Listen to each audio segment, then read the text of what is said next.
আমাদের সমাজে অনেক মানুষ আছে নিজের সন্তান হয় না, কোনো মাজারে যায় মাজারওয়ালার কাছে সন্তান দোয়া করে, আশা করে, কামনা করে, মাজারে গিয়ে সেজদা করে, পূজা করে, আছে না নাই? সাথে সাথে সে যেই সেজদা শুধু আল্লাহকে নিবেদন করার কথা, সে গায়রুল্লাহকে সেজদা নিবেদন করার কারণে সে শিরক করলো। আর শিরকে যখন লিপ্ত হলো, সাথে সাথে তার সমস্ত আমল বরবাদ এবং তার কোনো নেক আমল আর কবুল হবে না যতক্ষণ পর্যন্ত সে তওবা করে তার ভুলকে স্বীকার করে মেনে আল্লাহর কাছে লজ্জিত হয়ে ক্ষমা প্রার্থনা করে ভবিষ্যতে আর কখনো সে শিরক করবে না, কুফর করবে না, এই মর্মে যখন সংকল্প করে। আল্লাহ তাআলা আমাদেরকে এই ভয়াবহ আমল বিধ্বংসী এবং ইবাদত নেক আমল কবুল হওয়ার ক্ষেত্রে সবচেয়ে বড় প্রাচীরের মতো, দেয়ালের মতো বাধা শিরক এবং কুফর থেকে বেঁচে থাকার তৌফিক দান করুন। আমিন। আমাদের অনেক ভাই আছি যারা আমরা শিরকে লিপ্ত না কিন্তু কুফরে লিপ্ত। কিভাবে কুফরে লিপ্ত? আল্লাহ তাআলার কোনো আদেশ বা কোনো নিষেধ আমার বিবেকে ধরছে না। অনেক তরুণ আছেন, অনেক স্কুল কলেজে পড়ুয়া বন্ধুরা আছেন যে কোরআনের কোনো আদেশ নিষেধ সম্পর্কে তিনি নিজের অবজারভেশন, নিজের লজিক, নিজের যুক্তি সেগুলা দিয়ে তিনি মাপার চেষ্টা করেন আল্লাহর আদেশ নিষেধকে। মেপে ঝুপে যখন দেখলেন যে না আমার বিবেকে এটা ধরছে না, আমার যুক্তিতে এটা খাটছে না, তখন তিনি সে সম্পর্কে সন্দেহ পোষণ করেন। আল্লাহর আদেশ নিয়ে, আল্লাহর নিষেধ নিয়ে যদি নিজের বিবেক দিয়ে, নিজের লজিক বা যুক্তি দিয়ে আল্লাহর আদেশ নিষেধকে পরিমাপ করতে যায় কেউ এবং তার মধ্যে সন্দেহ তৈরি হয় বা অবিশ্বাস তৈরি হয়, অন্য সব ক্ষেত্রে ইসলাম মানলেও এরকম আল্লাহ তাআলা কোনো প্রমাণিত বিষয়কে যদি কেউ অস্বীকার করে বা সন্দেহ পোষণ করে, সাথে সাথে সে কুফরিতে লিপ্ত হলো। এই লোকের আর কোনো নেক আমল কবুল হবে না। কিয়ামত যত নিকটবর্তী হবে ভাইরা আমার, এই কুফর, শিরক গুপ্ত এবং প্রকাশ্য নানাভাবে আমাদের সমাজে অনেক বেশি বেড়ে যাবে। ঘরে ঘরে হবে, জনে জনে হবে, মসজিদে যাবে, অথচ তার অন্তরে আল্লাহর কোনো বিধানের প্রতি কুফরি আছে। সে মনে করে সুদ যে আল্লাহ হারাম করেছেন এটা এই যুগে আর চলে না, এই যুগে হারাম ছাড়া, এই সুদ ছাড়া কি আর চলে? সে মনে করে পর্দার বিধান আল্লাহ দিয়েছেন, এখন কি আর এটা চলে? নারীদেরকে কি আটকায় রাখা যায়? সে মনে করতেছে এটা নারীদের আটকায় রাখার মাধ্যম, সে মনে করছে এটা মানুষের পিছিয়ে পড়ার মাধ্যম। কারণ এই সমস্ত বিশ্বাসের কারণে সাথে সাথে তার কুফরি হয়ে যায় এবং তার ঈমান থেকে সে খারিজ হয়ে যায় এবং তার কোনো আমল কবুল হয় না। আল্লাহ তাআলা আমাদের ঈমানকে শিরক এবং কুফরের এই বিষ বাষ্প থেকে হেফাজতে রাখার তৌফিক দান করুন। একটা জানলাম। নাম্বার 2, যারা তাকদীরকে অস্বীকার করে।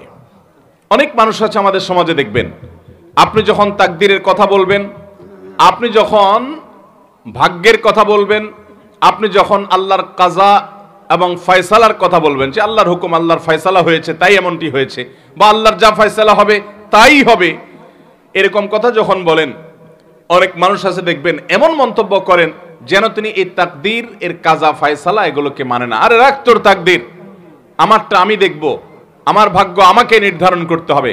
নিজের ভাগ্য নিজে নির্ধারণ করার ক্ষমতা পৃথিবীতে কারোর আছে? যদি থাকতো তাহলে পৃথিবীতে কোনো মানুষের কোনো বিপদ হতো? ভাইরা আমার, এখান থেকে বোঝা যায় যে তাকদীরকে অস্বীকার করা এটা হলো সবচেয়ে অযৌক্তিক কথা। যৌক্তিক বিষয়কে অস্বীকার করা। ঈমানের যে রোকনগুলো আছে, স্তম্ভগুলো আছে, নবী করিম সাল্লাল্লাহু আলাইহি সাল্লামকে জিবরিল, হাদিসে জিবরিলের মধ্যে বর্ণিত হয়েছে, জিবরিল এসে বলেছেন মাল ঈমান, হে মুহাম্মদ আমাকে বলুন ঈমান কাকে বলে, ঈমানের সংজ্ঞা বলুন। তখন নবী করিম সাল্লাল্লাহু আলাইহি সাল্লাম জিবরিলের প্রশ্নের জবাবে বলেছেন আল ঈমান আন তুমিনা বিল্লাহি ওয়া মালাইকাতিহি ওয়া কুতুবিহি ওয়া রুসুলিহি ওয়াল ইয়াউমিল আখির ওয়া আন তুমিনা বিল কদরি খাইরিহি ওয়া শাররিহি মিনাল্লাহি তাআলা। যার অর্থ হলো ঈমান হলো আল্লাহ, ফেরেশতাগণ, নবী রাসূলগণ, আসমানি কিতাবসমূহ, আখিরাতের প্রতি বিশ্বাস করা এবং বিশেষভাবে বিশ্বাস করা তাকদীরের ভালো মন্দের প্রতি। এই পয়েন্টটাকে নবী করিম সাল্লাল্লাহু আলাইহি সাল্লাম আলাদা করে উল্লেখ করেছেন, কারণ ঈমানের অন্য পয়েন্টগুলো নিয়ে এত ঝামেলা নাই। শয়তান যত বেশি মানুষের মধ্যে সংশয় সৃষ্টি করে এই শেষের ঈমানের রোকনটা নিয়ে, অর্থাৎ তাকদীরের রোকনটা নিয়ে।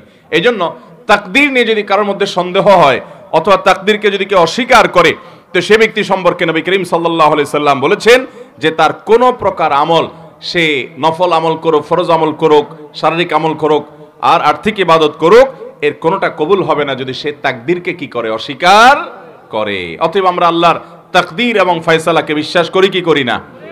আল্লাহর তাকদীর এবং আল্লাহর ইলম, আল্লাহর ফয়সালার বাহিরে পৃথিবীতে একটি পাতাও নড়তে পারে না এবং নড়বেও না। ভাইরা আমার, আল্লাহ রাব্বুল আলামিন সকল সৃষ্টি জগতের সৃষ্টির 50,000 বছর আগে কোন সৃষ্টির কি হবে না হবে তার পুঙ্খানুপুঙ্খ সবকিছু লিখে রেখেছেন। কত হাজার বছর পর পৃথিবীর কোন প্রান্তে কোন পাতা কোন সময় কোন দিকে নড়বে আল্লাহর ইলমে আছে না নাই? সব আছে। জুজিয়াতের ইলম, কুল্লিয়াতের ইলম, সূক্ষ্মাতি সূক্ষ্ম একেবারে ছোটখাটো ক্ষুদ্রাতি ক্ষুদ্র কোনো বিষয় যদি থাকে তাহলে অবশ্যই আল্লাহর ইলমে সেটা মা মিন রাতবিন ওয়ালা ইয়াবিসিন ইল্লা ফি কিতাবিম মুবিন। আল্লাহর সৃষ্টি জগতে শুষ্ক আর্দ্র এমন কিছুই নাই যেটা সুস্পষ্ট কিতাবে লিপিবদ্ধ নাই। অতএব আজকের এই যুগে আমরা জানি এমন অনেক মেশিন বের হয়েছে, এমন অনেক টেকনোলজি আবিষ্কৃত হয়েছে, যেই টেকনোলজি দিয়ে আমরা জানি অনেক সূক্ষ্ম সূক্ষ্ম বিষয়কে মাপা যায়, ভূমিকম্প মাপা যায়, আবহাওয়ার গতি প্রকৃতি পরিমাপ করা যায়, অনেক সূক্ষ্ম সূক্ষ্ম বিষয় পরিমাপ করা যায় এবং অনেক দূর থেকে শত শত মাইল দূর থেকে অনেক কিছু আন্দাজ করা যায়, পরিমাপ করা যায়। এই সবগুলো তো মানুষের মস্তিষ্ক প্রসূত আবিষ্কার এবং টেকনোলজি। এই যদি হয় আল্লাহর সৃষ্টি মানুষের ব্রেইনের দ্বারায় সম্ভব, তাহলে স্বয়ং সৃষ্টিকর্তা যিনি মানুষের ব্রেইনের সৃষ্টিকর্তা তার দ্বারায় এই সমস্ত জুজইয়াত, সমস্ত কুল্লিয়াত, সূক্ষ্মাতি সূক্ষ্ম বিষয়ের সকল বিষয়ের ইলম এবং নিয়ন্ত্রণ নির্ধারণ এটা আল্লাহর দ্বারা সম্ভব নাকি সম্ভব না? ভাইরা আমার, আজকাল এমন এমন টেকনোলজি বের হয়েছে, আপনি হাতে একটা ঘড়ি পরবেন, এটা আমাদের দেশে এখন অহরহ, আপনার গ্রামাঞ্চলেও আপনি খোঁজ করলে পাবেন অনেকের কাছে, যে আমরা এমন এমন ঘড়ি বের হয়েছে, এটা পরলাম, পরে আমি সারাদিন হাঁটলাম, দিন শেষে আমি টোটাল কতশো কত হাজার কতটা কদম দিয়েছি, কয়বার পা ফেলেছি, কত দূর হেঁটেছি, কত কিলোমিটার কত গজ হেঁটেছি, তার সকল কিছু আমি যা যা করেছি সকল আমল নামা ওই ঘড়িয়ে বলে দেয়। আছে না নাই? এগুলো মানুষ বানাইছে। মানুষের বিবেক ব্রেন দিয়ে যদি এরকম আমার সারা দিনে সারা মাসে আমি কত কদম দিলাম, কত পা ফেললাম, কত কিলোমিটার হাঁটা হলো, কত দূর যাওয়া হলো, কত দূর প্রেসার দেওয়া হলো, কি না হলো, আমার সব কিছু যদি রিপোর্ট এই ঘড়ি দিতে পারে, তাহলে এই ঘড়ি যে মানুষ বানাইছে, সে মানুষকে যে আল্লাহ বানাইছেন, সে আল্লাহ রাব্বুল আলামিন তার সৃষ্টি জগতের কোথায় কি হবে না হবে তার সব কিছু, তার নির্ধারণ এবং তার ইলম, তার নখদর্পণ, তার আয়ত্ত, তার নলেজ, এটা তার থাকা সম্ভব কি সম্ভব না? এবং শুধু সম্ভব নয়, এটাই যৌক্তিক যে এটা তার থাকবে, না হলে তিনি আল্লাহ, তিনি আহকামুল হাকিমিন, তিনি কাদির, সবকিছু করতে সক্ষম, এই গুণবাচক নামগুলো তার কেন থাকবে? অতএব একজন ইমানদার তাকদীরের প্রতি বিশ্বাস রাখবে যে এটা আল্লাহ তাআলা নির্ধারণ। আমাদের ভালো কিছু অর্জন হলে সেটাও আল্লাহ জানতেন, আল্লাহ নির্ধারণ ছিল, আর যদি আমাদের কোনো ক্ষতি স্পর্শ করে সেটাও আল্লাহ জানতেন, আল্লাহর নির্ধারণ ছিল। বিদাত তাকদীরকে যদি কেউ অস্বীকার করে তার ঈমান থাকবে? তাকদীরকে অস্বীকার করার ফলে আলাদা করে নবী করিম সাল্লাল্লাহু আলাইহি ওয়াসাল্লামের হাদিসে বলেছেন, যদি কেউ তাকদীরকে অস্বীকার করে তাহলে তা লা ইউকবালু মিনহু সরফুন ওয়ালা আদলুন, তার কোনো কিছু কবুল হবে না। এরপরে 3 নম্বর যার আমল ইবাদত কবুল হবে না সে হলো আকুল ওয়ালিদাইন, মা বাবার নাফরমান। এই সম্পর্কে নবী করিম সাল্লাল্লাহু আলাইহি ওয়াসাল্লামের একটি হাদিস বর্ণিত হয়েছে যে নবী করিম সাল্লাল্লাহু আলাইহি ওয়াসাল্লাম কয়েক ব্যক্তি সম্পর্কে বলেছেন যে এই কয়েক শ্রেণীর মানুষ, এদের সালাত কবুল হবে না, এদের নামাজ কবুল হবে না, এদের ইবাদত বন্দেগী কবুল হবে না। এর মধ্যে এক ব্যক্তি হলো মা বাবার নাফরমান। অনেক ভাইরা আমরা আছি, আমরা মা বাবার নাফরমানি করি। আমি যখন আসছিলাম তখন যিনি আলোচনা করছিলেন সে ভাই গুরুত্বপূর্ণ একটা কথা বলছিলেন, আমি গাড়ি থেকে শুনলাম। সেটা হলো আমাদের সমাজে আজকাল অনেক নামাজি ছেলেও পাওয়া যায় কিন্তু বাবা মাকে সালাম দেয় না। আছে না নাই? বাবা মাকে সালাম দিতে যদি লজ্জা হয় তাহলে এই লজ্জা কুফুরির অঙ্গ। এই লজ্জা কিসের অঙ্গ ভাই? সব লজ্জা কিন্তু ঈমানের অঙ্গ না। যেই লজ্জা আপনাকে হারাম থেকে বাঁচায় ওইটা হলো ঈমানের অঙ্গ। আর যেই লজ্জার কারণে আপনি ভালো কাজ করতে পারেন না, নেক আমল করতে পারেন না, জড়তা তৈরি হয়, বুঝবেন এটা শয়তান তৈরি করছে, এটা ঈমানের অঙ্গ না, এটা কুফুরির অঙ্গ। ওই লজ্জাকে জয় করতে হবে, সে লজ্জাকে কি করতে হবে? অতএব বাবা মাকে সালাম দেব তো ইনশাআল্লাহ, ভাই বোনকে সালাম দেব তো ইনশাআল্লাহ। অনেক ভাই আছেন আমাদের, তিনি খুব ইনোসেন্ট মানুষ, খুব ভদ্র মানুষ, খুবই সভ্য মানুষ, আখলাকি মানুষ, সবার কাছে ভালো, কিন্তু মা বাবার কাছে আসলে সবচেয়ে বেয়াদব। আছে না নাই? ভাইরা আমার, আমাদের তরুণ প্রজন্মের এরকম দুরবস্থা চলছে আজকাল যে তরুণদেরকে যদি জিজ্ঞাসা করা হয় আল্লাহর জমিনে চোখ বন্ধ করে কিছু হোক বা না হোক চুন থেকে নুন খসলেই যাকে ঝাড়ি দেওয়া যায় তার নাম কি? মা। সন্দেহ আছে কোনো? আমাদের যুবকদের কাছে এটা এখন ডালভাত হয়ে গেছে না, যে অন্য কোথাও ঝাড়ি না চললেও যাকে ঝাড়ি দেয় তিনি কে? মা। আহা, যে লোকটাকে সবচেয়ে বেশি শ্রদ্ধা করার কথা, যে লোকটা তার কোনো প্রকার কষ্ট হতে পারে এমন কোন শব্দ পর্যন্ত উচ্চারণ করা নিষিদ্ধ, সে লোকটার সামনে সবচেয়ে বেশি দুর্ব্যবহার। মা বাবার যারা নাফরমানি করে, মা বাবা বলে ডানে যাও, সে যায় বামে। মা বাবা যদি কোনো নির্দেশ করেন এবং সেই নির্দেশ যদি আল্লাহর কোনো নির্দেশের খেলাফ না হয় সরাসরি, তাহলে সেই নির্দেশ মানার সন্তানের জন্য ওয়াজিব। সেটা সন্তানের জন্য মানা কি? আবশ্যক। সেটা না মানলে আপনি গুনাহগার হবেন। অনেক ভাই আছেন অন্য সব দিক থেকে ভালো, কিন্তু মা বাবার কথা মানেন না, মা বাবার নাফরমানি করেন, মা বাবার বেয়াদবি করেন।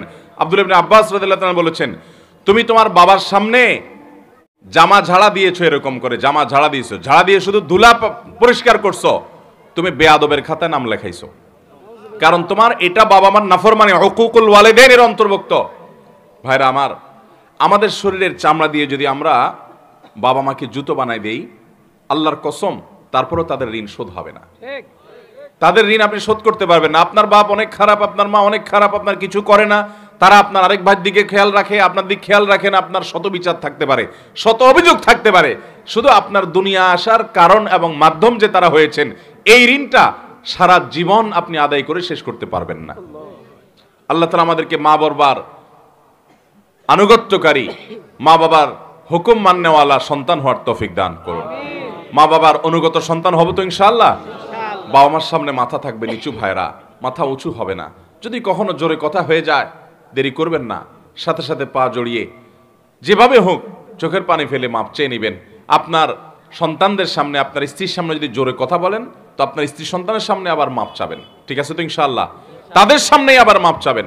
ভাইরা আমার, মানুষ হিসেবে আমাদের অনেকেরই হয়, আমার আব্বা আম্মার সাথে যদি কখনো আমার জোরে কথা বলা হয়ে গেছে এরকম মনে হয়, যদি আমি কারোর সামনে করেছি তাদের সামনেই আবার তৎক্ষণাৎ যখন একটু হুঁশ ফিরে আসছে, কি করলাম আমি, সাথে সাথে চোখের পানি ফেলে মাপ চাওয়ার এই অভ্যাস সারা জীবন আমি ধরে রাখছি।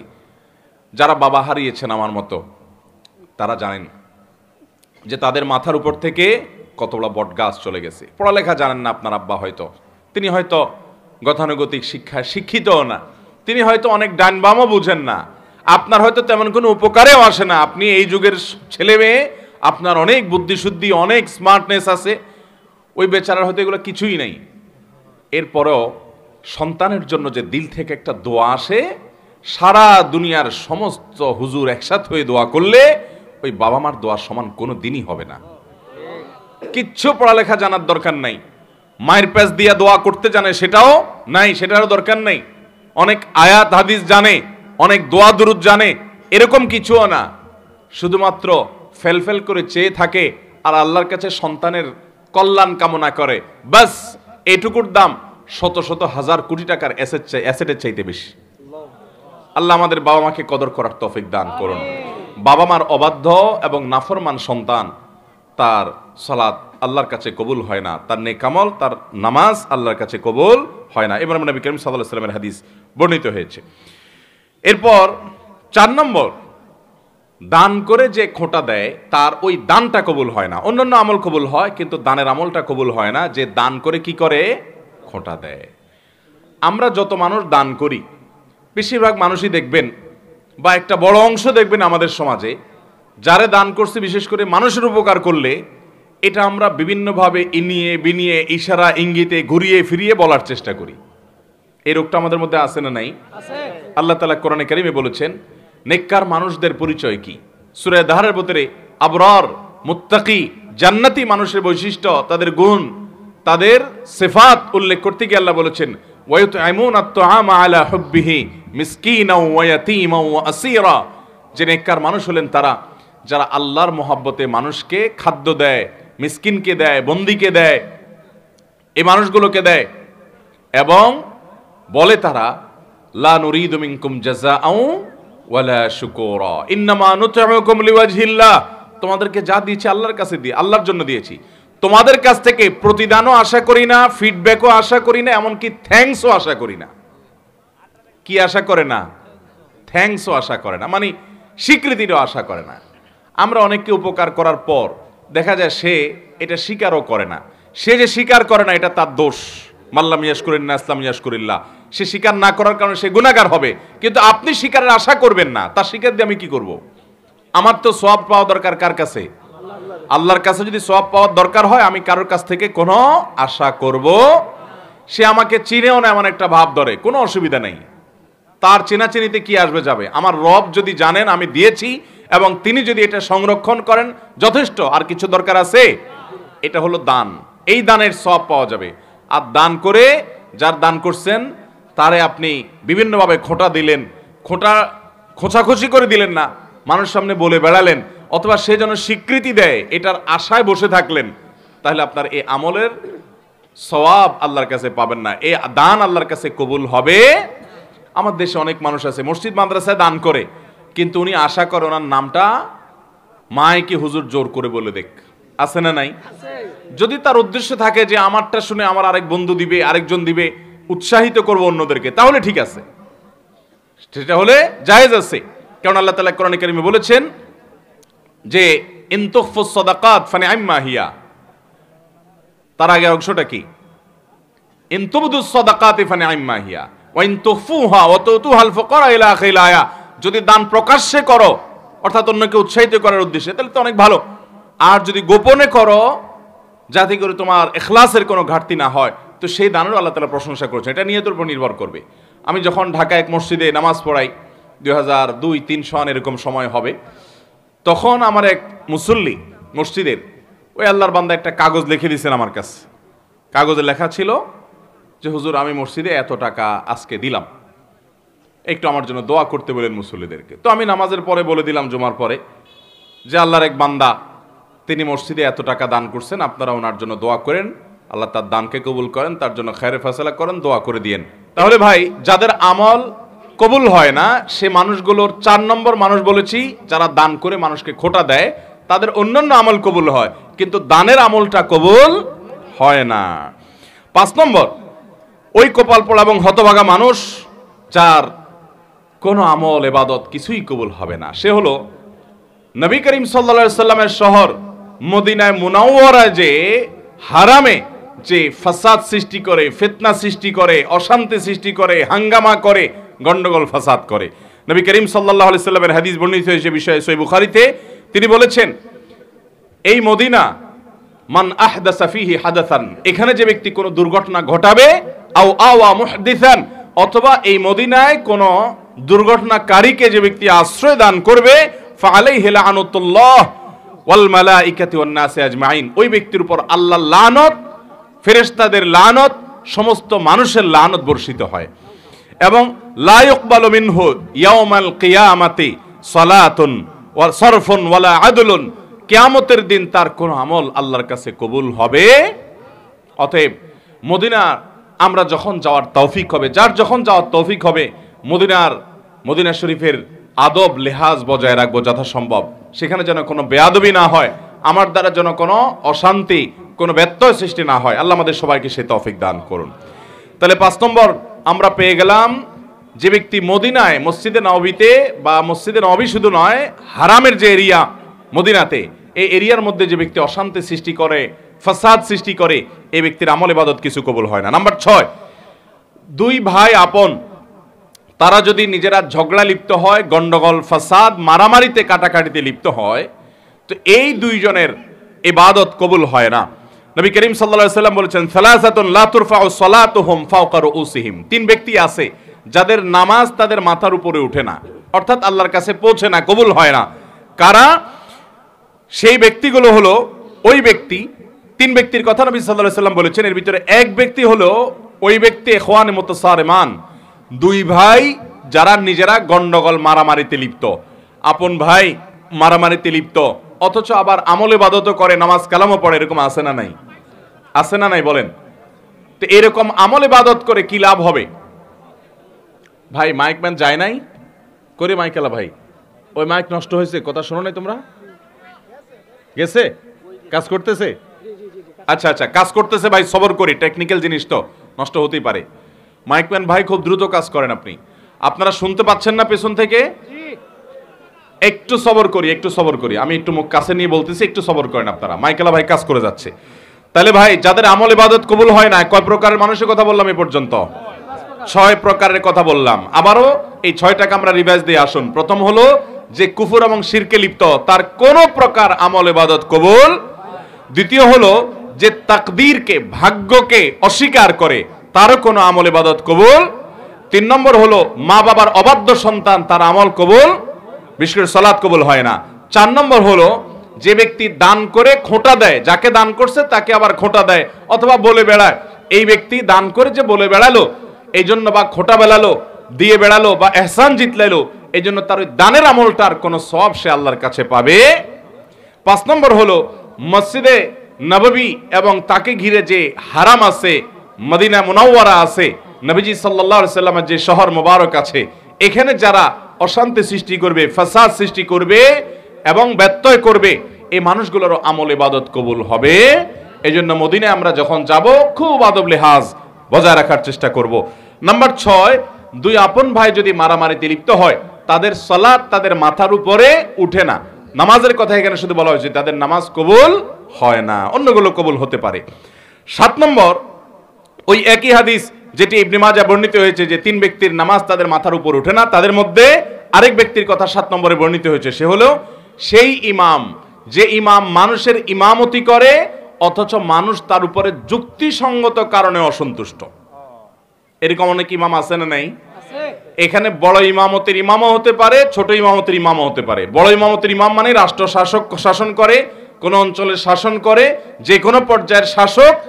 আর ছোট ইমামতের ইমাম মানে হলো ওয়াক্তিয়া নামাজের ইমামতের ইমাম। যে কোনো ইমাম হোক না কেন, তিনি নেতৃত্ব দিচ্ছেন, তিনি মানুষের নেতা হয়েছেন, তিনি ইমামতি করছেন, অথচ যারা তার পিছনে অনুসরণ করছেন তারা যুক্তিসঙ্গত কারণে তার উপর অসন্তুষ্ট।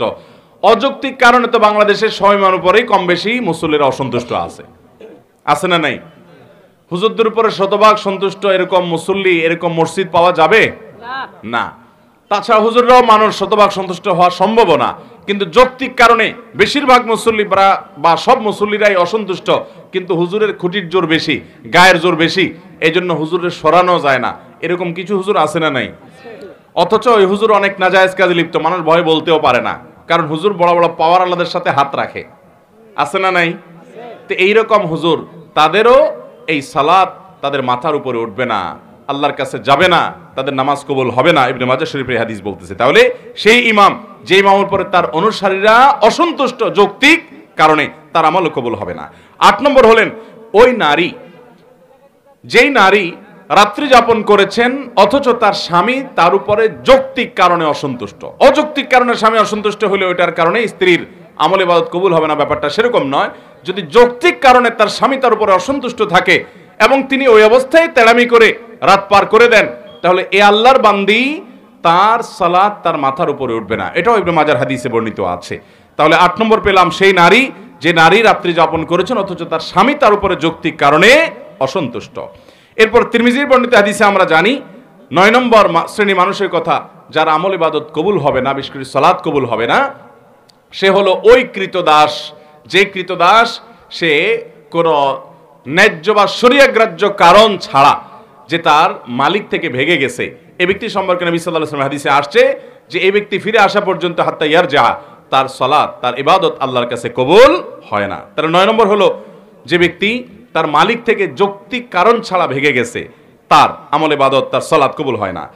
এবং 10 নম্বর হলেন ওই নারী, যেই নারী বাসা থেকে বের হয়েছেন সুগন্ধি মেখে। আজকাল আমাদের অনেক মুসলমান মেয়েরা আছেন, আমাদের অনেক মা বোনরা আছেন যে অনেক পারফিউম ব্যবহার করে, অনেক সুগন্ধিযুক্ত প্রসাধনী ব্যবহার করে তার আশপাশের পুরো পরিবেশটাকে মোহিত করে ফেলছে সুগন্ধি দিয়ে, সেটা ব্যবহার করে তিনি বের হচ্ছেন। এই সুগন্ধি যতজনের নাকে যাচ্ছে তারা ফিতনায় পতিত হচ্ছে, তারা কল্পনার জেনায় লিপ্ত হচ্ছে, তারা গুনাহগার হচ্ছে, সমাজ অস্থিতিশীল হচ্ছে, ফাসাদের দিকে যাচ্ছে। এরকম অনেক মা বোন আমাদের আছেন না নাই? এই সমস্ত মা বোনদের অনেকে আছেন নামাজও পড়তে যান, এভাবে সুগন্ধি ব্যবহার করে তিনি বাজারে গেলে অন্যান্য কাজ করলে তার পরিণাম কি হবে সেটা তো পরের কথা। আপনি শুধু এটা চিন্তা করুন যে নবী করিম সাল্লাল্লাহু আলাইহি ওয়াসাল্লাম এইরকম সুগন্ধি ব্যবহার করে কোন নারী যদি মসজিদে পর্যন্ত যায়, তার সম্পর্কে পর্যন্ত নবী সাল্লাল্লাহু আলাইহি ওয়াসাল্লাম বলেছেন যে তার সালাত কবুল হবে না। তিনি মসজিদে গিয়ে নামাজ পড়লে সে নামাজ কবুল হবে না যতক্ষণ পর্যন্ত বাসায় ফিরে এসে গোসল করে তার শরীরে সে সুগন্ধি ধুয়ে মুছে পরিষ্কার করে নামাজ আদায় না করবেন। এর মানে কিন্তু এই না যে একজন নারী সুগন্ধি ব্যবহার করতে পারবেন না, 100 বার ব্যবহার করবেন। তিনি তার বাসায় সুগন্ধি ব্যবহার করবেন, নিজের লোকদের মধ্যে তিনি সুগন্ধি ব্যবহার করবেন, গায়রে মাহরাম কারোর কাছে তার সুগন্ধির ঘ্রাণ যেন না যায় সেটা তিনি হতে দিবেন না। দেখুন, এটা কিন্তু একজন মুসলিম নারীর আত্মসম্মান বোধের ব্যাপার। এই যে ইসলাম আমাদেরকে পর্দার কথা বলেছে, এই যে সুগন্ধের নিয়ন্ত্রণ, এটাও পর্দার কারণে। এই যে তাদের কণ্ঠকে আল্লাহ তাআলা কোমল করতে নিষেধ করেছেন তাদের সাথে কথা বলার সময়, এটাও পর্দার প্রয়োজনে। কেন? কারণ মুসলমান নারী অতি সম্ভ্রান্ত, তার ইজ্জত এবং সম্মানের মূল্য অনেক বেশি। রাস্তার মানুষ তাকে নিয়ে বাজে চিন্তা করবে, এটা কোনো আত্মসম্মান বোধ সম্পন্ন কোনো নারী সেটা হতে দিতে পারে? যে তার সৌন্দর্য দেখে তার শরীর নিয়ে, তাকে নিয়ে নানান নোংরা চিন্তা করবে অসুস্থ মনের মানুষগুলো, এটা কোনো মুসলমান নারী হতে দিতে পারে? এজন্য আল্লাহ তাআলা পর্দার বিধান দিয়ে বলেছেন যালিকা আদনা আন ইউরাফনা। এটা এই জন্য দেওয়া হয়েছে যাতে চেনা যায় পর্দা দেখে যে এরা বাজারে মহিলা না, এরা সেই মহিলা যাদের মধ্যে সম্ভ্রম আছে, সম্ভ্রম এবং ইজ্জত রক্ষা করার গরজ আছে, যাদের আত্মসম্মান বোধ আছে। এরকম আত্মসম্মান বোধ সম্পন্ন নারী তারা নিজেদের ইজ্জতকে রাস্তা রাস্তায় বিলায় বেড়ায় না, মানুষকে নিয়ে জল্পনা কল্পনা, তাকে নিয়ে মানুষকে জল্পনা কল্পনার সুযোগ দেয় না। অতএব এইটার প্রয়োজনে একজন নারী তিনি সুগন্ধি ব্যবহার করবেন, তার নিজের আলোয় নিজের বলয়ে তিনি বাহিরে যখন যাবেন পরপুরুষকে আকৃষ্ট করার উদ্দেশ্যে তিনি সেটা করবেন না। হালকা পাতলা যদি থাকে যার ফলে অন্য পুরুষের নাক পর্যন্ত না যায় বা আশপাশটা মোহিত হয়ে যাওয়ার মতো না হয়, তাহলে সেটুকু জায়েজ হতে পারে। যাই হোক, তাহলে 10 নম্বর হলো সেই নারী যেই নারী মসজিদে নামাজ পড়তে গেছে, অথচ এইভাবে গেছে। দেখেন, নামাজ পড়তে গেলেও যদি বেপর্দা ভাবে যায়, বেশরিয়তে ভাবে যায়, সেটাও কিন্তু আল্লাহর কাছে সওয়াবের কারণ হবে না, সে নামাজ কবুল হবে না। 11 নম্বর, ওই ব্যক্তি যে ব্যক্তি দান করে কিন্তু সে দানটা হারাম টাকা থেকে দান করে। এরকম লোক আমাদের দেশে আছে না নাই? অভাব নাই। মসজিদ মাদ্রাসা ওয়াজ মাহফিলে টাকা দেনওয়ালা মানুষ হারাম টাকা যারা উপার্জন করে, এদের টাকাগুলো যদি নেওয়া বন্ধ করত তাহলে মাহফিলগুলোর এত আলো ঝলমল লাইটও থাকতো না। মসজিদ মাদ্রাসা ওয়াজ মাহফিল আমরা যারা করি, এর পরিচালনার সাথে যারা জড়িত, এদের মধ্যে খুব অল্প সংখ্যক মানুষ আছে যে ইসলামটাকে ভালো করে বুঝছে, যার কারণে না বোঝার কারণে তারা মসজিদটাকে চকচকা ফকফকা করার জন্য যে টাকা দেয় হুমড়ি খেয়ে নেয়। অথচ আপনারা যারা মক্কায় গেছেন তারা জানেন, আর ইউটিউবের মাধ্যমে বিভিন্ন ভিডিওর মাধ্যমে আপনারা যারা দেখেছেন তারাও জানেন যে মক্কা মসজিদে হারামের পাশে বুক পরিমাণ একটা ওয়াল দিয়ে রাউন্ড দেওয়া আছে। খেয়াল করছেন কখনো? এটাকে বলা হয় হাতিমে কাবা। এটা কাবার এরিয়া। ইব্রাহিম আলাইহিস সালাম যে কাবা পুনর্নির্মাণ করেছিলেন, এই জায়গাটা কাবার ভিতরে ছিল। এই যে কালো গিলাপে মোড়ানো আল্লাহর ঘর মসজিদ, এটার মধ্যে ওইটাও ছিল। কিন্তু নবী করিম সাল্লাল্লাহু আলাইহি সাল্লামের দাদা আব্দুল মুত্তালিব, নবী সাল্লাল্লাহু আলাইহি সাল্লাম যখন ছোট ছিলেন তখন উনি এই কাবা যখন ভেঙে পড়ে পুরান হয়ে গেছে, তখন এটার ভবনকে সংস্কার করে পুনর্নির্মাণ করার উদ্যোগ নিলেন। উনি একা না, কুরাইশের সব নেতারা মিলে। এটা যখন উদ্যোগ নেওয়া হলো, তারা ঘোষণা দিলেন, দেখেন তারা মুশরিক ছিলেন কিন্তু তাদের চিন্তা চেতনা কত শুদ্ধ ছিল এই ক্ষেত্রে যে তারাও এটা বুঝতেন যে আল্লাহর ঘরে হারাম টাকা ঢোকানো উচিত না। এই জন্য তারা ঘোষণা দিলেন, আমরা এই বাইতুল্লাহ পুনর্নির্মাণ করব, এটার জন্য ফান্ড কালেকশন করছি, যারা যা পারেন টাকা দেন, কিন্তু যে হারাম টাকা উপার্জন করেন তার টাকা আমরা নেব না। সমাজে কে হালাল টাকা উপার্জন করে, কে হারাম টাকা উপার্জন করে, সমাজের লোকজন কম বেশি জানে কি জানে না? আর হালাল টাকা সব যুগে বেশি থাকে না হারাম বেশি থাকে? তো হারাম বেশি থাকে, সেজন্য হারাম টাকা নেই নাই। আর যেহেতু নেই নাই, অতএব টাকার অভাব দেখা দিছে। তখন এই বাইতুল্লাহ নির্মাণের সময় নবী করিম সাল্লাল্লাহু আলাইহি সাল্লামের শৈশবে তার দাদা আব্দুল মুত্তালিব সহ অন্যদের নেতৃত্বে যখন এটা হয়েছে, তখন এই কাবা টাকার অভাবে এই হাতিম, যেটাকে এখন দেখেন ওয়াল বুক পরিমাণ ওয়াল ঘেরাও দেওয়া আছে, এই অংশটাকে কাবার ভিতরে বিল্ডিং করার টাকা ছিল না। সেই অভাবে এটাকে বারান্দার মতো বাইর করে রাখছে। আজও পর্যন্ত সেটা সেভাবে আছে। এখন টাকার অভাব নাই, কিন্তু ওইটাতে আর কেউ হাত দেয় নাই। সেটা যেন আমাদের শিক্ষা দেয় যে আমরা আল্লাহর ঘরে ধর্মীয় কাজে ভালো কাজে হারামখোরদের হারাম টাকা না নেই। চেষ্টা করব তো ইনশাআল্লাহ। আমাদের আসুন্নাহ ফাউন্ডেশনে মেম্বারশিপ নেয়ার জন্য যারা এককালীন 1 লক্ষ টাকা দিয়ে মেম্বারশিপ নেন, ওখানে আমাদের লেখা আছে যে হালাল টাকা থেকে দিতে হবে, মাস্ট। আমরা হারাম টাকা থেকে আপনাকে এই দান কবুল করব না। হারাম টাকা দান করবেন, গরিব দুঃখীকে দান করবেন সওয়াবের নিয়ত করা ছাড়া, যদি মালিককে দিতে না পারেন সেটা আরেক বিষয়। কিন্তু আল্লাহর ঘর দ্বীনি কাজ যত বেশি হালাল টাকা ইনভলভ হবে তত বেশি মানুষের ঈমান আমল মজবুত হবে, ওই প্রতিষ্ঠান থেকে মানুষের হেদায়েত তত বেশি হবে। আমাকে একবার কোথা জানে প্রশ্ন করেছে যে ইমাম সাহেব 7 দিন 7 বাড়িতে খানা খায়, সারা বাংলাদেশেই কম বেশি এরকম কালচার আছে যে ইমাম সাহেব 7 দিন 7 বাড়িতে খানা খায়, আর পয়সা আলা বাড়িগুলা বাইসে বাইসে কমিটির লোকেরা ঠিক করে, ঠিক না বেঠিক? এখন পয়সা আলা বাসুক তাতে দোষ নাই, পয়সা আলা হলে তো আর খারাপ না, কিন্তু হালাল হারাম যদি বাস বিচার না করে শুধু পয়সা দেখেই প্রত্যেকের বাড়িতে টিফিন পার্টি পাঠায় দেয় আর হুজুরও খুব মোসে তাও দিয়ে খাইতে থাকে, তাইলে প্রশ্ন আসছে যে এই হুজুরের পিছনে নামাজ পড়লে নামাজ হবে কিনা। কারণ হুজুর তো হালাল হারাম বাস বিচার নাই, সবই ঢুকতেছে ভিতরে। আর হারাম দেহ এটা দিয়ে দোয়া করলেও দোয়া কবুল হবে না, পরিষ্কার হাদিসে বলা আছে। জটিল প্রশ্ন। অতএব ভাইরা আমার, আমরা দ্বীনি প্রতিষ্ঠান যারা পরিচালনা করব, ইনভলভ হব, চাকচিক্য একটু কম করব, তারপর হালাল টাকাকে প্রায়োরিটি দিব। ঠিক আছে তো ইনশাআল্লাহ?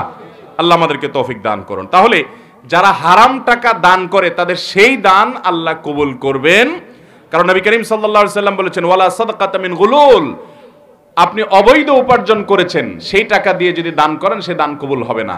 এখানে গুলুলের মানে হলো গনিমত বা যুদ্ধলব্ধ সম্পদ যদি আত্মসাৎ করে চুরি করে দান করে সেটা কবুল হবে না, অর্থাৎ এটা জাতির সম্পদ। ঠিক একইভাবে রাষ্ট্রের সম্পদ, জনগণের সম্পদ, জাতির সম্পদ চুরি করে, আপনার গম চুরি, টিন চুরি, বিভিন্ন জিনিস চুরি করে লাখপতি কোটিপতি হয়ে এরপরে যদি আপনি দান দক্ষিণা করেন 2 পয়সার কোনো মূল্য আল্লাহর কাছে পাবেন না। নবী করিম সাল্লাল্লাহু আলাইহি সাল্লাম পরিষ্কারভাবে বলেছেন যে ওয়ালা সাদাকাতা মিন গুলুল, এই মানুষের জাতীয় সম্পদ আত্মসাৎ করে চুরি করে আপনি সাদকা করেন, সেই সাদকা কবুল হবে না। তাহলে আমরা 11 নম্বর কপাল পড়ার কথা জানলাম, যেই কপাল পড়ার দান তার আমল কবুল হবে না সে হলো হারাম টাকা দান করে। আরেক হাদিসে আসছে নবী করিম সাল্লাল্লাহু আলাইহি সাল্লাম বলেছেন ইন্নাল্লাহা তাইয়্যিবুন লা ইয়াকবালু ইল্লা তাইয়্যিবা, আল্লাহ তাআলা পবিত্র, তিনি পবিত্র ছাড়া, হালাল ছাড়া আর কিছু দান করলে সেটা কবুল করবেন না। তাহলে এই হাদিস থেকে বোঝা গেল যে হারাম দান সেটা কবুল হবে না। তাহলে যার আমল অর্থাৎ দান কবুল হবে না, অন্য আমল কবুল হতে পারে, সে ব্যক্তি হলো যে হারাম টাকা দান করে। এটা হলো 11 নম্বর। 12 নম্বর হলো ওই মুসল্লি, ওই নামাজি, যে নামাজি ব্যক্তি নামাজ পড়ে পবিত্রতা ঠিক ঠিকানা নাই, পবিত্রতা ঠিক মতো করে না, সুন্দরভাবে করে না। বিশেষ করে শীতের সময় আসলে দেখবেন আমাদের অনেক ভাই আছেন নামাজ আর জন্য অজু করেন, কিন্তু অজু এত তাড়াহুড়ো করে করেন যে কোনুর এখানে শুকনা থাকে, গোড়ালির ওখানে শুকনা থাকে, আঙ্গুলের চিপায় শুকনা থাকে, কানের লতির এখানে শুকনা থাকে। আসেনি নাই?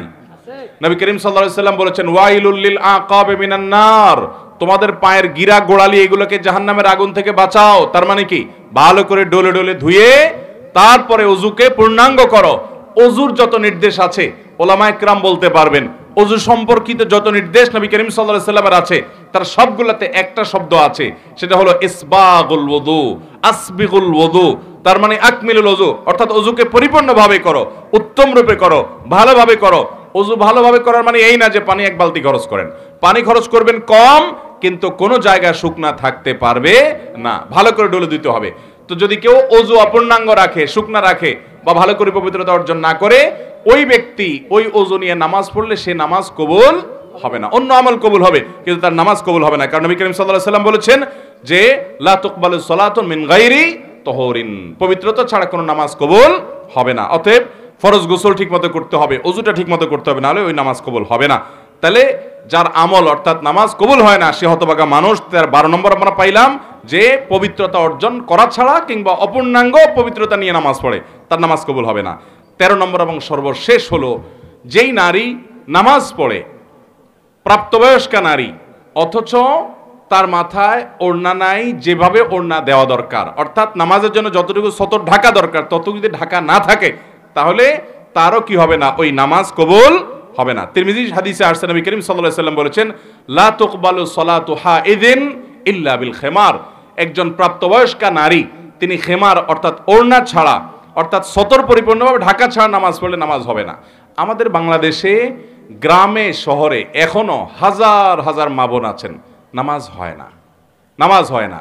আপনার আশেপাশে আপনার মা চাচি, আপনার যারা যারা নামাজ পড়ে, বিশেষ করে আপনার মাহরাম নারী যারা, আপনার মা বোন, তাদের নামাজের দিকে একটু খেয়াল রাখেন। অনেকে আছেন সালাত আদায় করেন, কিন্তু সালাত হয় না। কেন হয় না? ধরুন তিনি শাড়ি পরে সালাত আদায় করছেন, কোনো অসুবিধা নেই, শাড়ি পরে পড়েন, থ্রি পিস পরে পড়েন, অথবা আপনি মেক্সি পরে পড়েন। উদ্দেশ্য হলো, মূল বিষয়টা হলো সলাতের মধ্যে সতর ঢাকতে হবে। পুরুষের জন্য সলাতে সতর হলো নাভি থেকে হাঁটু পর্যন্ত, আর কাঁধও যেন খোলা না থাকে সে মর্মে হাদিসে আছে পুরুষের জন্য নির্দেশনা। কিন্তু নারীর সলাতের জন্য তার সতর হলো মাথা থেকে পা পর্যন্ত, মুখমণ্ডল, দুই হাতের কবজি এবং পায়ের তলা, এগুলা ছাড়া তার পুরো শরীর তাকে ঢাকতে হবে। এখন যদি শুধুমাত্র একটা শাড়ি পরে মাথার উপরে ওড়না টেনে দেয়, অথবা একটা সাধারণ ওড়না পরে কোনো রকম টেনে দেয়, তাহলে গলা, তারপরে চুল, চুলের বড় অংশ, তারপরে মাথার কপালের উপর দিককার চুল, তারপরে এদিককার আশেপাশের অংশ, এগুলো দেখা যাবে কি যাবে না? অনেক সময় দেখা যাবে যে পেট পিটের অংশ দেখা যাচ্ছে, হাতের গোছা, এগুলো রুকুতেছে উঠা যাওয়ার সময়, নামার সময় শাড়ি সরে যায়, এগুলো দেখা যাবে। তো এগুলো যদি পুরো নামাজে খোলা থাকে তাহলে নামাজ হবে না। আমাদের অনেক বোনরা জানে না, অনেক মহিলারা জানে না, অনেক মারা জানে না। আজকাল অনেক নামাজের ওড়না বের হয়েছে মাশাআল্লাহ, যে ওড়না মাথা থেকে পা পর্যন্ত পুরো শরীরকে ঢেকে দেয়। ওইটার ভিতরে আপনি যদি তাদেরকে ওইটা দেন নামাজের জন্য, তাহলে ওটার ভিতরে নামাজ পড়লে আর এগুলো কোনোটা খোলা থাকে না। তার ভিতরে এবার শাড়ি থাকুক, অন্য কিছু থাকুক, উপর দিয়ে ওড়না মাথা থেকে পা পর্যন্ত ঢেকে ফেললেন। তো এই যে পুরো শরীর সতর ঢাকতে হয় নামাজের মধ্যে, অনেক মহিলারা জানেন না, তাদের নামাজ হয় না। তো এদের এই নামাজ আল্লাহর কাছে কবুল হবে না, যে নামাজের সতর ভালো করে ঢাকা হয় নাই। তাহলে 13 শ্রেণীর মানুষের কথা আমরা জানলাম। আবারও এক নজরে বলে দিচ্ছি। নাম্বার 1, যারা কুফর এবং শিরকে লিপ্ত, তাদের কোনো আমলই কবুল হবে না। নামাজ না, শুধু কোনো আমলই কবুল হবে না যদি শিরকে আকবর এবং কুফরে আকবরে লিপ্ত হয়। আর 2 নম্বর হলো যারা তাকদীরকে অস্বীকার করে। এদের সম্পর্কে নবী করিম সাল্লাল্লাহু আলাইহি ওয়াসাল্লামের হাদিস আছে যে মুনকিরুম বিল কদর, কদরের অস্বীকারী এই ব্যক্তির সালাত, এই ব্যক্তির ইবাদত, এই ব্যক্তির আমল আল্লাহর কাছে কবুল হবে না কোনো। নাম্বার 3, মা বাবার অবাধ্য এবং নাফরমান সন্তান, মা বাবার সাথে বেয়াদবি করে, কথা মানে না, আদব লেহাজ করে না, মা বাবার নাফরমান, উকুকুল ওয়ালিদাইনের কবিরা গুনাহে লিপ্ত, এই পাপিষ্ট, এই অপরাধী নরধম, তার আমল, তার সালাত আল্লাহর কাছে কবুল হবে না। নাম্বার 4, যে ব্যক্তি কাউকে দান করে আবার খোঁটা দেয়, দান করে বলে বেড়ায়, গল্প দিয়ে বেড়ায়, যাকে দান করে তাকে ছোট বানায় রাখে সব সময়, তার কাছে কৃতজ্ঞতা আদায় করে নেয়, স্বীকৃতি আদায় করার জন্য চেষ্টা করে, অর্থাৎ এক কথা খোঁচাখুচি করে এবং খোঁটা দিয়ে বেড়ায়, দান করে আবার যাকে দান করছে তাকে কষ্ট দেয়। আল্লাহ মাফ করুক আমাদেরকে সে মান্নান, অর্থাৎ এই রকম ব্যক্তি দান করে খোটাখুটি দেয়, তার ওই দানের আমলটা আল্লাহর কাছে কবুল হবে না। 4 নম্বর। 5 নম্বর হলো মসজিদে নববীর আশেপাশের যে এলাকা, অর্থাৎ হারামের যে এলাকা মদিনার, সেখানে যদি কেউ কোনো প্রকার অশান্তি সৃষ্টি করে, ফাসাদ সৃষ্টি করে, এই ব্যক্তি অথবা ফাসাদ সৃষ্টিকারীকে যদি কেউ আশ্রয় দেয়, এই ব্যক্তির কোনো আমল ইবাদত কবুল হবে না। 6 নম্বর হলো 2 ভাই আপন যদি তারা নিজেরা গন্ডগোলে লিপ্ত হয়, হতে পারে কোনো বিষয় মনোমালিন্য, কিন্তু আপনি মারামারি কাটাকাটি করবেন এবং ঝগড়া ফাসাদ জীবনভর করে থাকবেন, এটা কখনো ভালো মুসলমানের চরিত্র হতে পারে না। আপনাকে ছাড় দিতে হবে, আপনার ভুল নাই, তারপর আপনি ছাড় দেন, ভাইয়ের সাথে মিশার চেষ্টা করেন, আপনি অন্তত গন্ডগোল বাড়ায়েন না। যদি না করেন তাহলে এই ব্যক্তিরও নবী করিম সাল্লাল্লাহু আলাইহি ওয়াসাল্লামের হাদিসের আলোকে আমরা জানি তারও কি হবে না, আল্লাহর কাছে তার সালাত তার মাথার উপরে উঠবে না, তার নামাজটা কবুল হবে না। 7 নম্বর হলো সেই ইমাম, যে ইমামের উপরে তার মুক্তাদিরা, তার অনুসারীরা যৌক্তিক কারণে অসন্তুষ্ট, তার নামাজও তার মাথার উপর উঠবে না, অন্য আমল কবুল হতে পারে। 8 নম্বর হলো সেই নারী, যে নারী রাত্রি যাপন করেছে অথচ তার স্বামী তার উপরে কি না সন্তুষ্ট, না যৌক্তিক কারণে, তাহলে সেইটাকে যদি পাত্তা না দিয়ে এবার পড়ে থাকে, তাহলে আল্লাহ রাব্বুল আলামিনের কাছে তার সে নামাজের সওয়াব পৌঁছায় না, এটা মাথার উপরে যায় না। আর 9 নম্বর হলেন ওই কৃতদাস, তিরমিজি বর্ণনা অনুযায়ী, যে দাস যে অধীনস্থ তার মালিকের কাছ থেকে অন্যায্য কোনো কারণ ছাড়া, মানে শরিয়াগ্রাহ্য কারণ ছাড়া সে পলায়ন করেছে, তার উপরও একই কথা প্রযোজ্য, তার সালাত উপরে যাবে না বা তার সালাত কবুল হবে না। এরপর 10 নম্বর হলো ওই নারী, যেই নারী মসজিদে গেছে নামাজ পড়ার জন্য, কিন্তু সুগন্ধি মাখায় গেছে, আশপাশে মানুষকে ফিতনা ফেলতেছে, এত ভারী পারফিউম, স্প্রে, আতর ইত্যাদি ব্যবহার করে, প্রসাধন ইত্যাদি ব্যবহার করে গেছে যে আশপাশে মানুষের নাকে তার ঘ্রাণ যায়, এই নারী গুনাহগার এমনকি নামাজও যদি পড়তে যায় তার নামাজ কবুল হবে না যতক্ষণ মধ্যে সে ফিরে এসে এটা দূর না করে। তিনি যেটা করতে পারেন শরীয়তের গণ্ডির মধ্যে থেকে সেটা অবশ্যই সুগন্ধি ব্যবহার করতে পারেন, অর্থাৎ বাসা বাড়িতে। আর 12 নম্বর হলেন ওই হতভাগা ব্যক্তি যিনি দান করেন হারাম টাকা থেকে, তার ওই দান আল্লাহর কাছে কবুল হবে না। 11 নম্বর এটা। 12 নম্বর হলেন ওই নামাজি ব্যক্তি, যে ব্যক্তি নামাজ পড়ে কিন্তু পবিত্রতাটা ভালো করে করে না, তার নামাজের আমলটা কবুল হবে না। আর 13 নম্বর হলেন ওই নারী, যে নারী প্রাপ্তবয়স্কা অথচ ওই যে সতরটা ঠিক মতো ঢাকেন না, তার নামাজও কবুল হবে। আল্লাহ তাআলা আমাদের সমস্ত আমল ইবাদত কষ্ট করে যেগুলো আমরা করি, এই যে এসে ওয়াজ মাহফিলে আসলেন, কথা শুনলেন, বসলেন, আপনাকে কেউ টাকা পয়সা দিবে এখানে ভাই? নিজের গরজে নিজের খরচে অনেক কষ্ট করে আসলেন, একটু দিনই কথা শুনলেন, এই আমলটা আপনার আমল নামায় যুক্ত হোক, আমি চাই কি চাই না বলেন? তাহলে এই 13 প্রকার হতভাগাদের কোনোটার মধ্যে যেন আমরা শামিল না হই, আমার মধ্যে যেন এই 13টার কোনোটা গুনাহ যেন না থাকে, আমরা সেই চেষ্টা করব তো ইনশাআল্লাহ। আল্লাহ আমাদের সবাইকে সেরকম নেককার, সেরকম আমলওয়ালা, আমার আমলের হেফাজত করনেওয়ালা, এখলাসওয়ালা, নেককার এবং ইমানদার মুত্তাকি মানুষ হওয়ার তৌফিক দান করুন। সবাই চেষ্টা করব তো ইনশাআল্লাহ। আল্লাহ রমজান জুড়ে আমাদেরকে আপনি এমন আমল করার তৌফিক দান করুন যে আমলটা নষ্ট হবে না, যে আমলটা আপনি কবুল করবেন। ভাইরা আমার, আল্লাহ যদি কবুল করে আমলটা ছোট হলেও নাজাতের জন্য যথেষ্ট হয়ে যাবে। আর যদি আল্লাহর কাছে কবুল না হয়, আমলের পাহাড় নিয়ে গেছি, তার কোনো মূল্য, এক সিকি পরিমাণ কোনো মূল্য নাই। অতএব আল্লাহর কাছে আমল যেন কবুল হয় তার জন্য আমাদের চেষ্টা থাকবে তো ইনশাআল্লাহ। আমল কবুলের জন্য ওই যে ইখলাসটা অনেক বড় ব্যাপার, আমাদের নিয়তটা থাকতে হবে খালেস, পদ্ধতিটা থাকতে হবে শুদ্ধ। শুদ্ধ যদি পদ্ধতি হয় আর নিয়ত খাঁটি হয়, আল্লাহর কাছে আমল কবুল হবে। আপনার নিয়তটা খাঁটি, পদ্ধতিটা বেদাতের, সেটা কবুল হবে। পদ্ধতি হইতে হবে সুন্নাহ সম্মত, আর নিয়তটা হইতে হবে শুধু আল্লাহকে খুশি করা। তাহলে এই দুটো আপনি সেই দশক যদি ইতিকাফে বসে যেতে পারেন, আপনার রমজান এমনি অর্থবহ হবে। ঈদের কেনাকাটা আমাদের অনেকের রমজান প্রথম 2 দশকে, প্রথম 20 দিনে যাও আমল করি, এটা শেষের দশকে মার্কেটে গিয়ে চোখে জেনাটেনা করে আমরা নষ্ট করে ফেলি। ইতিকাফ করলে সেই রাস্তা বন্ধ হয়ে যাবে। তাহলে মূল আমল হলো রমজানকে সার্থক করার জন্য একটা কাজ করেন, গুনাহমুক্ত রমজান কাটান। অনেক বেশি আমল করতে না পারেন, এই একটা কাজ করতে পারলে সাকসেস। পাশাপাশি সম্পূরক আরেকটা হলো ইতিকাফ করেন, চেষ্টা করবেন তো ইনশাআল্লাহ। তাহলে ইনশাআল্লাহ কোরআন তেলাওয়াত করা, অন্যান্য যত আমল আছে, রমাদানের স্পেশাল 27টা আমল আছে। আমার একটা বক্তব্য আছে, অনলাইনে শুনে নিতে পারেন। রমজানকে কেন্দ্র করে রমজান মাসের জন্য স্পেশাল বিশেষ আমল কোরআন হাদিসের আলোকে আছে কতগুলা? 27টা। আমার তত্ত্ব তালাশ অনুযায়ী। অতএব সে সব আমলগুলোই করার চেষ্টা করবো, কিন্তু মৌলিকভাবে এই 2টা পয়েন্ট মাথায় রাখবো। আল্লাহ আমাদের সবাইকে আমল করার তৌফিক দান করুন।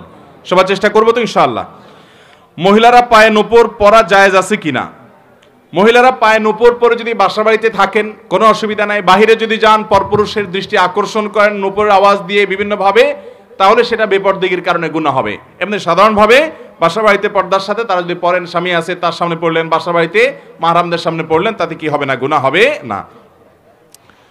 এরপরে প্রশ্ন হলো, আমাদের এই অঞ্চলে দেখা যায় যে কোনো ঘরে কেউ মারা গেলে সে ঘরে ওই দিন চুলা বা আগুন জ্বালানো হয় না, অন্য ঘর থেকে খাবার রান্না করে আনা হয়, মানে ওই ঘরে আগুন জ্বালানো যাবে না। কোরআন হাদিসের দৃষ্টিতে এর কোনো ভিত্তি আছে কিনা? জি ভাই, এর ভিত্তি আছে। বরং এটা ওই বাড়িওয়ালারা আগুন জ্বালালে গুনাহ হবে এরকম না। বিষয়টা হলো যে এলাকাবাসীর কর্তব্য হলো কোনো লোক মারা গেলে তার আত্মীয় স্বজনকে এলাকাবাসী খাবার পাঠাবে। কারণ নবী করিম সাল্লাল্লাহু আলাইহি ওয়াসাল্লাম এরকম এক সাহাবী মারা যাওয়ার পর বলেছেন অন্যদেরকে, তোমরা তাদের জন্য খাবার তৈরি করো। কারণ হলো তাদের প্রিয়জনকে হারিয়ে তারা মনোবেদনায় ভুগছে, রান্না করার মানসিকতা নেই, এই জন্য এলাকাবাসী খানা পাঠাবে। এটা বরং সুন্নাহ। কিন্তু যারা মারা গেছে তারা যদি রান্না করে নিজেরা, কেউ দিল না কোনো এলাকাতে, দেওয়ার মতো কেউ নাই, তারা রান্না করে তাদের গুনাহ হবে না। কিন্তু এলাকাবাসী কর্তব্য তাদেরকে রান্না করতে না দিয়ে তাদের জন্য কি পাঠানো? খাবার পাঠানো। আমাদের দেশে এই খাবারগুলো সব এলাকায় কম বেশ দেয় মানুষকে, যে মারা গেছে তাদের আত্মীয়স্বজনকে খাওয়ায়, প্রথম 2-4 দিন খাওয়ায়, এরপরে 40-7 দিনের নামে সুদে আসলে সব উঠায় নেয়। ঠিক না ভাই? ঠিক। এই খাওয়ানোর মানে কি বলেন? খাওয়াইলেন 3 দিন, খাওয়াইছেন তাদের ফ্যামিলির 5-7 জন, 10 জন, 15 জন মানুষকে, এরপরে পুরো এলাকাবাসী গরু জবাই করে খাইছেন তাদের কাছ থেকে। তাহলে শুধু আসলে খাওয়া হয়ে গেল না? এই খাওয়া শরিয়া সম্মত খাওয়া নয়। আমরা এই দিনক্ষণ ঠিক করে যে মুর্দাকে কেন্দ্র করে খাবারের যে আয়োজন করি, সেটা বেদাতি আয়োজন, এটা কোনো সুন্নাহ সম্মত আয়োজন না। এরপর প্রশ্ন হলো, আমি দীর্ঘ 5 বছর খুব মারাত্মকভাবে অসুস্থ হয়ে পড়ি, যার কারণে আমি রমজানের নামাজ এবং রোজা থেকে শুরু করে দান সাদাকা কিছুই করতে পারি নাই। রোজার যে কাজা সেগুলো আদায় করা হয় নাই, ব্যয় দেওয়ার অবস্থাও খারাপ ছিল, এমত অবস্থায় আমার আল্লাহর হুকুম পালন যথাযথ না হওয়ায় আমার গুনাহ হবে কিনা?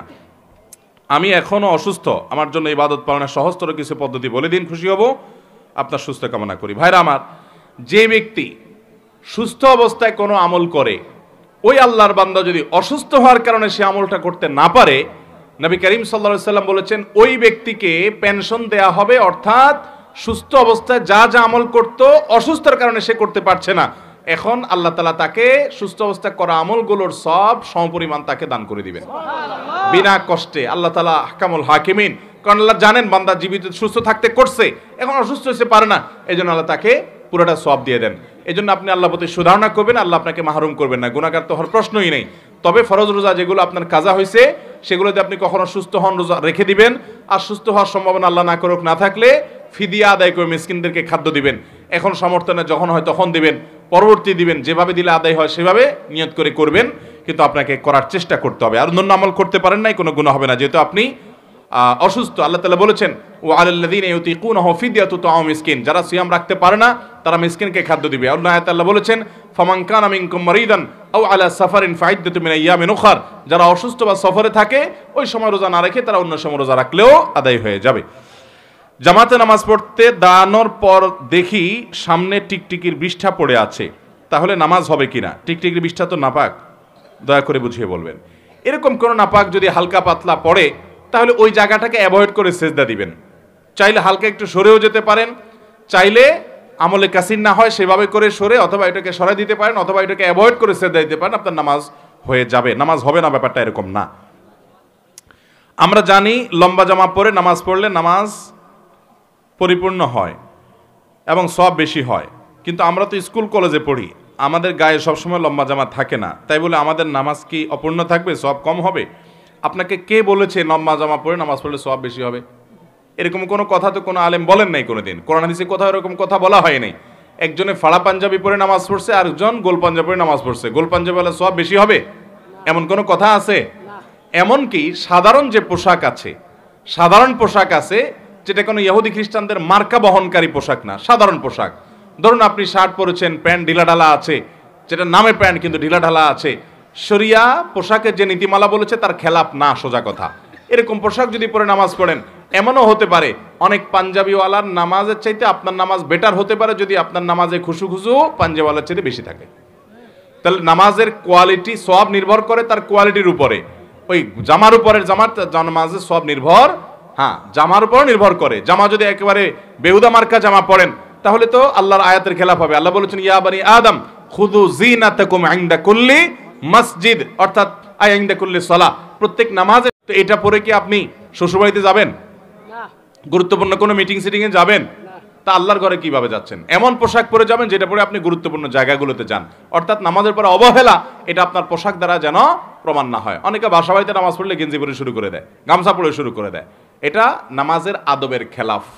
কিন্তু এর মানে এই না যে জুব্বা যত বড় হবে সওয়াব তত বেশি হবে, এরকম কোনো কথা নাই। এরপরে প্রশ্ন হলো, আমাদের দেশে একটু মতবিরোধের কারণে এক শ্রেণীর আলেম অপর শ্রেণীর আলেমকে বরদাস্ত করতে পারেন না, মাহফিলে একে অপরের গীবত সমালোচনা ও গালিগালাজ করেন। আমরা সাধারণ মুসলমানরা তাদের থেকে কি শিক্ষা গ্রহণ করব? ইসলামে এই গীবত গালিগালাজ হিংসা করা জায়েজ আছে কিনা দয়া করে একটু বলবেন। ভাইরা আমার, আমাকে জীবনে মাহফিলে কোনো আলেমের গালিগালাজ তো দূরের কথা, কোনো আলেমকে নিয়ে তুচ্ছ তাচ্ছিল্য করা শুনছেন কোনো দিন? আমি হলাম এদেশের চুনোপুটি, আলেমদের ছাত্র, বড় বড় ওলামাদের ছাত্র, ছাত্রের ছাত্র, এই টাইপের। এদেশের শত শত হাজার হাজার আলেম আছেন যারা এরকম কোনো বিশুদ্ধার করেন না, ওই যে খারাপটাই চোখে বেশি পড়ে, এই জন্য দু চারজনের গলতটা আমাদের কাছে মনে হয় যে মাহফিলে এটাই হয়। ব্যাপারটা কিন্তু সেরকম না। আমরা অনেক সময় মনে করি যে হুজুরদের মধ্যে এত মত পার্থক্য কেন? আমি বলি কোথায় মত পার্থক্য দেখেন? আমি তো দেখি না, আপনি কোথায় মত পার্থক্য দেখেন? আমাদের আল্লাহ এক, এ ব্যাপারে কোনো হুজুরের দ্বিমত আছে? আমাদের রাসূল মুহাম্মদ সাল্লাল্লাহু আলাইহি সাল্লাম, এ ব্যাপারে কোনো হুজুরের দ্বিমত আছে? আমাদের কেবলা বাইতুল্লাহ, এ ব্যাপারে কারো কোনো দ্বিমত আছে? আল্লাহর কিতাব হিসাবে কোরআনকে আমরা স্বীকার করি, মানে এ ব্যাপারে কোনো দ্বিমত আছে? দৈনিক 5 ওয়াক্ত নামাজ ফরজ আছে, এ ব্যাপারে কোনো দ্বিমত আছে? রমজানের রোজা আল্লাহ তাআলা ফরজ করছেন, এর আগেও ফরজ নাই, এর বাইরেও আর কোনোটা ফরজ নাই, কোনো দ্বিমত আছে? ইসলামের 5 রুকন নিয়ে কোনো দ্বিমত আছে? আমি আপনাকে এরকম কয়েক হাজার আইটেম দেখাতে পারবো না, শত না, কয়েক হাজার দেখাতে পারবো যে কোনো দ্বিমত নাই, মেইন কোনো বিষয়ে দ্বিমত নাই, ছোটখাটো বিষয়ে সাহাবীদের মধ্যে দ্বিমত ছিল, এটা কোনো কঠিন ব্যাপার। এরপরও যদি আপনি মনে করেন কোনো আলেম তিনি অন্য আলেমের বিশুদ্ধার করেন, তাহলে মনে রাখবেন ডক্টর খন্দকার আব্দুল্লাহ জাহাঙ্গীর রহমতুল্লাহ বলতেন, ভাইরা, যে আলেম অন্য আলেমের বিশুদ্ধার করে আপনি ওই আলেমের পিছনে যায় আরেক আলেমের গোষ্ঠী উদ্ধার করিয়েন না। এটা কোনো হুজুর করে তার দল ভারী করার জন্য, আপনি ওই কাজে যাবেন না। যে হুজুর দেখবেন হিংসা বিদ্বেষ পেটের ভিতরে ভরা, আপনি তার কথা শুনবেন না বা তার অনুসরণ করবেন না। পারলে তার ভালোটা নিয়েন, এই খারাপটা তাকে নিয়েন না। খুজমা সাফা দামা কাদার, আমরা ভালোটা গ্রহণ করব, খারাপটা ছাড়বো ইনশাআল্লাহ। সাধারণ মানুষ আমরা মুসলমানদের মধ্যে যেন ঐক্য তৈরি হয়, সেজন্য আমরা কি করতে পারি? সেজন্য আমাদের করণীয় হলো আমার দ্বারা যেন কোনো বিভেদ তৈরি না হয়। আমি গোটা মুসলিম মিল্লাতকে ঐক্যবদ্ধ করার মতো এত শক্তি আমার হাতে নাই, কিন্তু একটা জিনিস আমার কাছে আছে, কি? আমার দ্বারা যেন কোনো নতুন কোনো মত পার্থক্য না হয়। আমাকে কত মানুষ খোঁচাখুচি করে, কত কামড়া কামড়ি, কত গালিগালাজ, কত ফতোয়া, কত কিছু।